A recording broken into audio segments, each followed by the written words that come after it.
Student Social went out of Malvern books. We went out of Austin, out of Texas, out of body for AWP. And we were really happy that Joe at Post Publications sponsored our ice cream party at Ruby Jewel Ice Cream in Portland. And they were really generous with their space. So we put together a really stunning lineup with the help of Twitter. Thank you, literary Twitter. And yeah, so one of our featured readers for tonight, Marianne, was recommended to us for the AWP reading. And then we're like, come back and read for us in Austin. Yeah, she is the only local one on our lineup. The rest of them live like elsewhere, and we're really devastated that we can't just like hang out with them all the time because we fell in love with like all 6 of them. Yeah, we Was it really 8 of them? I can't remember. crushed so many of them. But AWP was really important to us because it was this reminder that even though monthly we have this space here, and it's been this space, this ice cream, this reading series, this feminist lineup, women and non-binary folks, open mic, that we kind of forget that that is not happening all over the country, and that the space that we have here is really special. And I know everyone in this room, it can be your first time. Some of you I know have been coming almost every month for the past 4 years. So it's newer to some than others, but it's so easy to take for granted the opportunity that Malvern has created for us to be able to do this every month, to buy our ice cream, to create promotional materials. And so I'm really grateful that we get to see all of you and spend time with you, and share a space that is safe and we can read pieces that we can't read in other places. So thank you all for showing up and recommending readers and being part of our family. So, yeah. All right, so we'll introduce our first reader. Shaina Frazier is a first-year fiction student in the New Writers Project. She was born in Sacramento, California, but was raised in H-Town. Us too. Hell yeah. Shaina earned her BFA in creative writing from the University of Houston. Is it Coops? Yeah. Here we go, Coops. In 2015, she has held various jobs as an administrative assistant, but she's no longer about that life. And her favorite ice cream flavor is cookies and cream. Please welcome Shaina.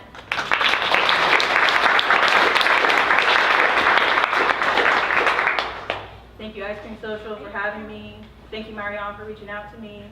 Thank everybody for being here. Have to explain something because I'm not starting at the beginning.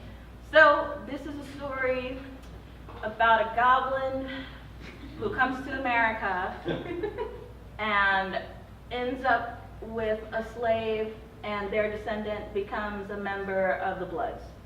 And we're talking from his perspective. Okay? Cool. Oh, also another thing. So the goblins have these like caps where when they kill people, they like soak the caps in the blood of their victims. Yeah, so that's important to know.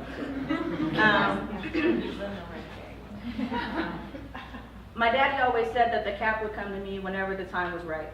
He didn't say how, but he told me that something important would happen that would make things clear, that would put the curse into effect.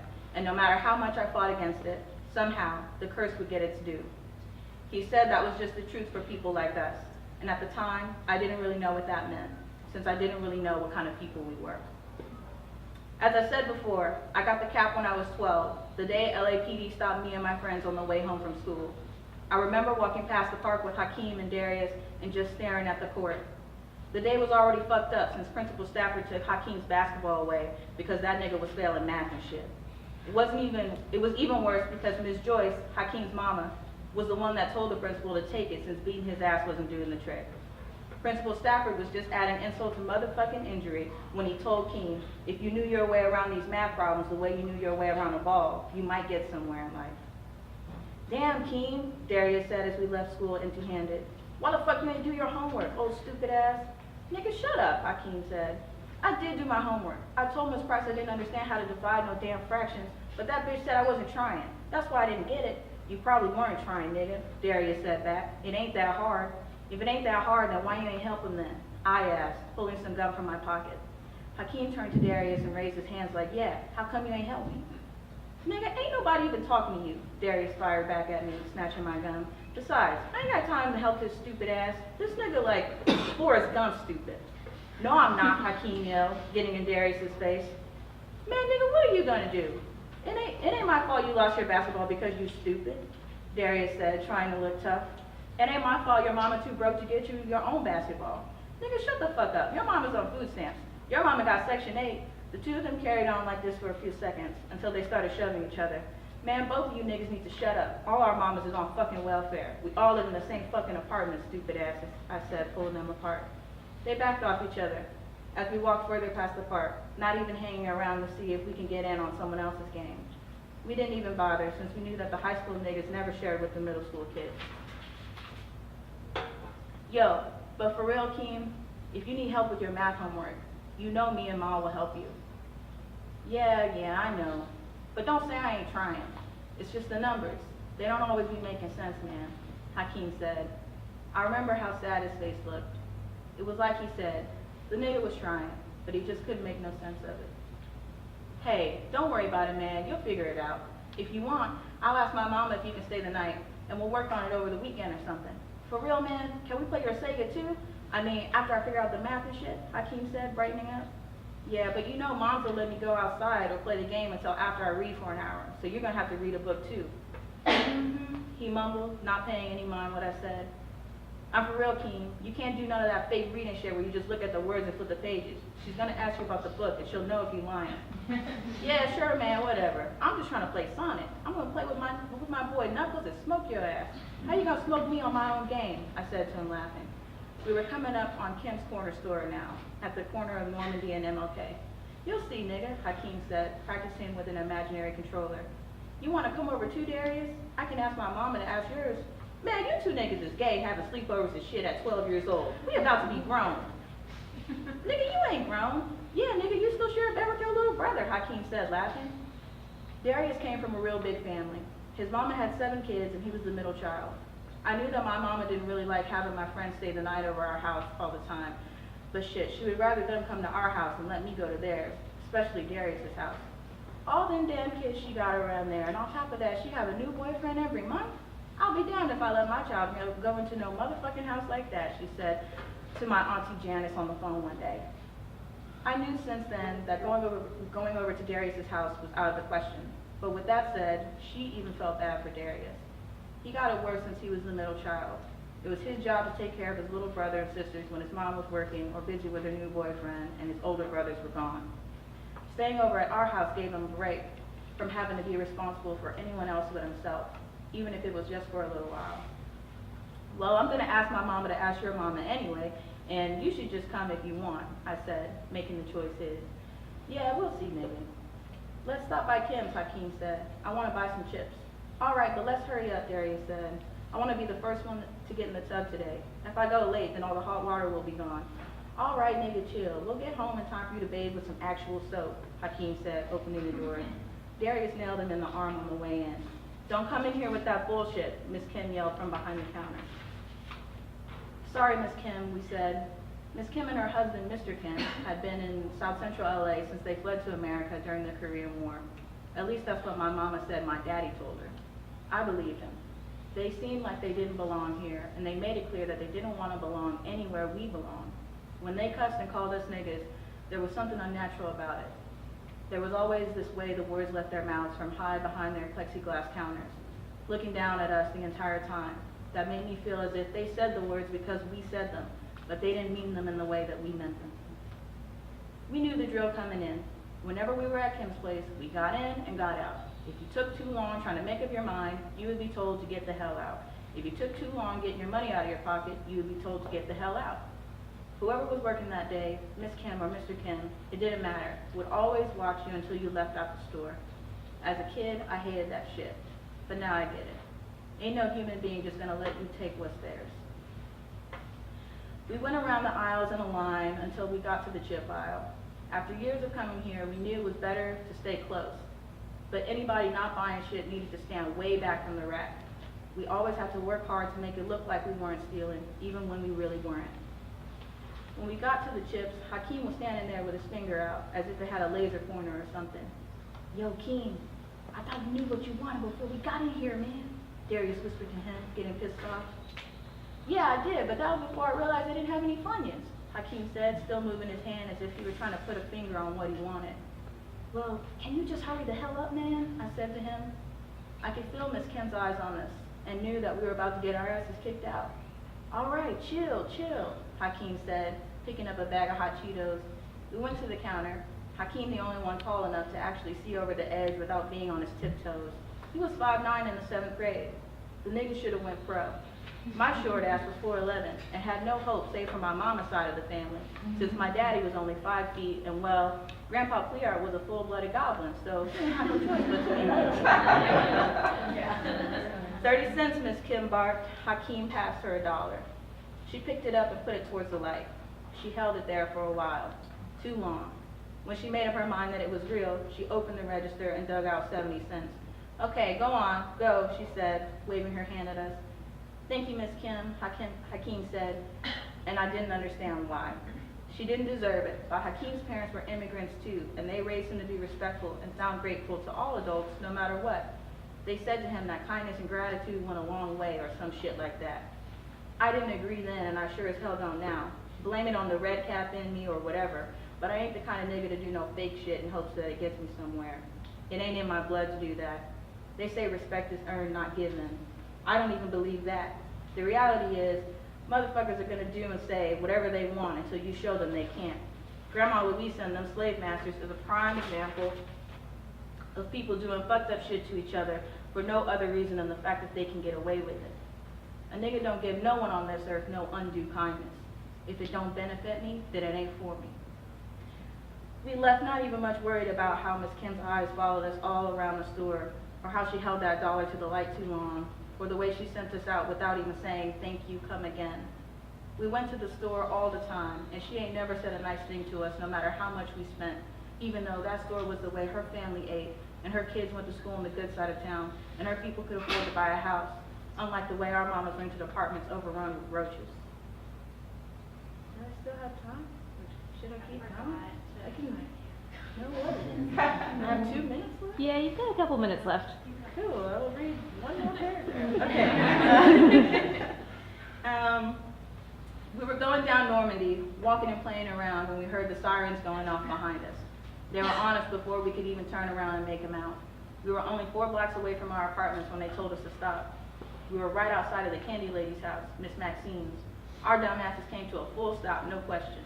We were still too young to know that when you see 50, you're supposed to run. We were still dumb enough to believe that shit wouldn't go down if you ain't even did shit wrong. Okay, does that make sense? No? Just someone tell me to stop when it's time. Okay. You 3, put your hands up and get over there against that gate, the first cop said to us. He didn't look very old. He was probably in his 30s or some shit at the time. His name was Officer Odell. I remember he had blonde hair and a beard that didn't grow in like a normal beard. It was spotty. Hi, officer, Hakeem's ass said, turning on his white voice a little better than the voice he gave Miss Kim. Did we do something? Shut the fuck up and put your hands on the gate like you were told, the other officer yelled, shoving Hakeem against the gate now. Darius and I followed suit, not wanting to get pushed.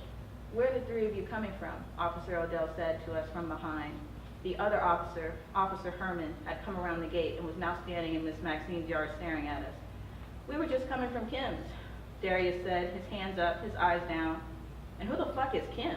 Herman said, as if he was expected to know who that was. He was, though, and him not knowing made it clear that he was a rookie. Kim's, Odell said casually, at the corner of MLK and Normandy. Kim's? Is that some drug pin's mom's house? Herman said, standing between myself and Hakeem now, looking between the 2 of us. It's a corner store, I said, meeting the officer's eye from the corner of my own. And who the fuck asked you to speak? His hand was hard on the back of my neck, pushing my head down. Herman, ease up, the older officer said, still maintaining his position. Remember why we're here. Herman took his hand off my neck, but till this day, it feels like he never took it off. Their lights were still going off. I remember looking up to see Miss Maxine's door open. She had come out of her house in her curlers and a faded brown bathrobe and some worn out house shoes. "What's going on out here?" she said firmly, keeping her distance. "Go back in your house, ma'am. We've got everything under control." "What did these boys do? And why are you in my front yard?" "We got a report over the radio about 5 minutes ago that a store in the area was robbed by 3 suspects, Odell said, his footsteps getting closer to us. "These 3 boys fit the description." "We didn't steal nothing," Darius said. His hands gripped the gate like it was holding him up and holding him back. "Yeah, you can ask Miss Kim. I paid for my chips and we left." "Shut the hell up," Herman yelled. "Listen, officers, these are 3 good boys. They wouldn't do anything like that," Miss Maxine spoke up for us. "I'm not even sure if she knew our names. Whenever kids would stop by her house for ice cream or pickles or candy, she would just refer to all of us as baby." "Thanks for your input, ma'am. Now please go back in your house." "Really, officers, you don't have to be doing all this. These are just some kids. Look at the way you're doing them. You got them lined up in front of my house. They don't mean you any harm. Officers, please." "Don't worry, ma'am. We'll be out here shortly. You're all up on my gate causing a scene, and Herman, please get the boys off this woman's fence." We would have stepped back from the gate ourselves had they given us the opportunity. Instead, Herman jacked us up off the gate by the back of our shirts and pushed us towards the squad car. "Yeah, am I done?" "Sorry, I don't want to be done. I just, don't want to take up everyone's time." "Yeah, good." Feel like that's good stuff. How are y'all feeling? Should I read more? Should I stop reading? Yes? No? Yeah, okay. All right. All right, we're still going. "Come on, officer, you ain't got to do them like that," Miss Maxine pleaded with them. "God damn it, I won't ask you again. Go back in your house. Now. You're interfering with an ongoing investigation, and if you don't keep your mouth shut, I will arrest you for obstruction of justice," Odell said, still and clear and calm. The rookie cop was already walking towards Miss Maxine before she quickly turned and ran back into her home. Herman checked their pockets and backpacks. "See if they got anything," Odell said, as we stood with our hands pressed against the car. "All right, you little shits. No sudden moves," Herman said. He pulled off our backpacks and dumped all our shit on the ground. There was nothing in any of them except a couple books and papers and pencils. "Which one of you is reading The Outsiders?" Odell said, picking the book up and leaning against the hood of the car. The book was mine, but I ain't answer. "I'm talking to you," he said. "He asked you a question. One of you better answer or else," Herman said, sifting through our stuff with his foot. "Me," I said. "It's mine." "Where'd you get this?" Odell asked, looking at me now, like I stole it.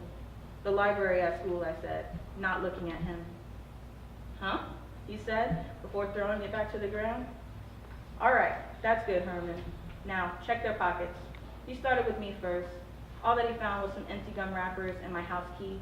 He then moved on to Darius, pulling out my pack of gum that he never gave back to me.